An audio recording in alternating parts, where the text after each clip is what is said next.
कभी लालू प्रसाद को उन्होंने बड़ी मदद की थी और बड़ा बखेड़ा खड़ा हुआ था, बड़ा बवाल मचा था। यह एक वानगी है, सियासी वानगी। लालू प्रसाद को घेरना होता है तो लोग उस पुरानी कहानी को कुरेदने लगते हैं। रतन टाटा जो है लालू प्रसाद के परिवार को हमेशा से मदद करते रहे और सुरक्षा कारण से वहाँ से पीएमसीएच। यह तो जांच का विषय है। सर, लालू प्रसाद उस समय मुख्यमंत्री हुआ करते थे बिहार के। हमको कहीं से उनमें यह विभेद नजर नहीं आया। क्या यह कहानी जो है दफन हो जाएगी? रोहिणी आचार्य का भी नामांकन टाटा कोटे से ही हुआ। कोई भी टाटा के ब्रांड को टक्कर नहीं दे सका। जो बेचैन थे उनकी बेचैनी दूर हो गई। पैनोरमा ग्रुप, जो सोचता है वो करता है। नमस्कार, आप देख रहे हैं न्यूज हार्ट। मैं हूं चंदन झा। रतन टाटा अब हमारे बीच नहीं रहे, उन्हें हमारी तरफ से श्रद्धांजलि। बात पुरानी है, उन्होंने बड़ी मदद की थी बिहार की सियासत के दिग्गज लालू प्रसाद को। तो आज रतन टाटा के बहाने उस पुरानी कहानी को जानिए जिसने कभी बड़ा बखेड़ा खड़ा किया था। और इस मुद्दे पर हमारे साथ बात करने के लिए हैं वरिष्ठ पत्रकार अजय मिश्र। सर, आपका इस कार्यक्रम में बहुत बहुत स्वागत है। धन्यवाद चंदन जी। सर, रतन टाटा अब हमारे बीच नहीं रहे, लेकिन बहुत बड़े बिजनेसमैन, बड़े परोपकारी और सियासत को भी वो कभी मतलब छुआ करते थे। कभी लालू प्रसाद को उन्होंने बड़ी मदद की थी और बड़ा बखेड़ा खड़ा हुआ था, बड़ा बवाल मचा था। तो वो कहानी सर क्या है? देखिए, रतन टाटा का अगर व्यक्तिगत तौर पर हमको भी देखने का मौका मिला था नज़दीक से।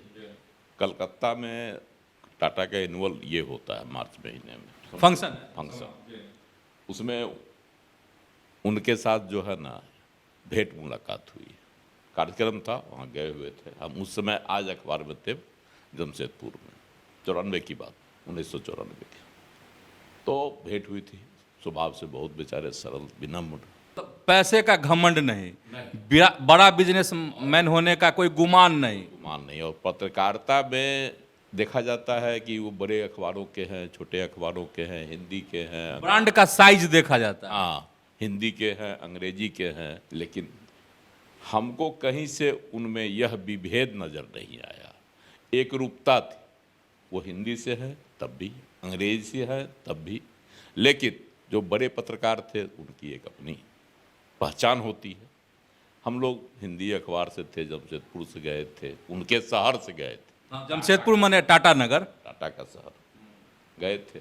तो एक अनुभव मिला था, बहुत सरल स्वभाव के, और कहीं से भी उनमें देश के चोटी के उद्योगपति होने का घमंड नहीं था, लेस मात्र भी नहीं। चलिए, बातें पुरानी है, उनके निधन पर दुख जरूर हुआ और वह क्षण भी याद आया, लेकिन वह मददगार थे, सबके मददगार थे। ये बातें हमेशा लोगों को के जेहन में रहेगी, याद रहेगी।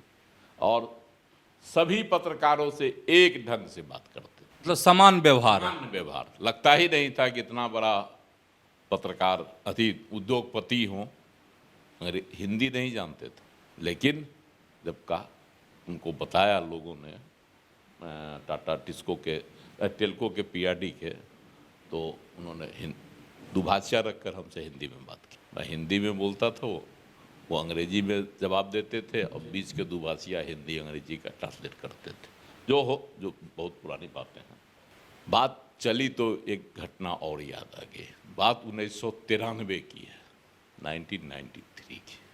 लालू प्रसाद की बड़ी बेटी मीसा भारती डॉक्टर बनना चाहती थी, लेकिन कहीं न कहीं से उसमें अड़चन आ रही, और उस समय रतन टाटा ने लालू प्रसाद की भारी मदद की। और महात्मा गांधी मेडिकल कॉलेज जमशेदपुर में है, उसमें टाटा का कोटा हुआ करता, उसमें मीसा भारती का नामांकन हो गया कोटे से। तो मीसा भारती की जो है मनोकामना पूरी हो गई। लालू प्रसाद जो बेचैन थे, उनकी बेचैनी दूर हो गई, और रतन टाटा ने। सर, लालू प्रसाद उस समय मुख्यमंत्री हुआ करते थे बिहार के। उनका रुतबा बिहार ही में नहीं था, उनका रुतबा पूरे देश में चलता था, लालू प्रसाद का। लालू प्रसाद का। और उस समय झारखंड अलग नहीं था, एक ही राज्य। हाँ, बिहार का हिस्सा हुआ करता था।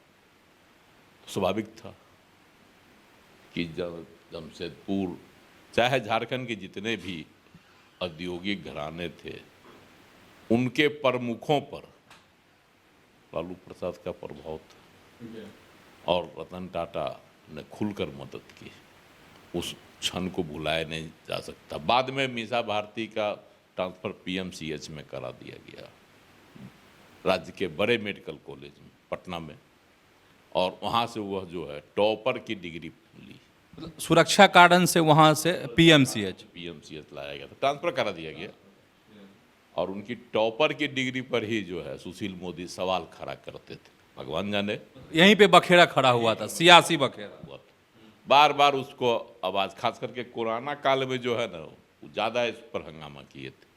अब सुशील मोदी भी इस दुनिया में नहीं है और कहानी भी पुरानी है। मीसा भी डॉक्टर हैं और सांसद भी हैं। पाटलिपुत्रा संसदीय क्षेत्र से वह सांसद चुनी गई है।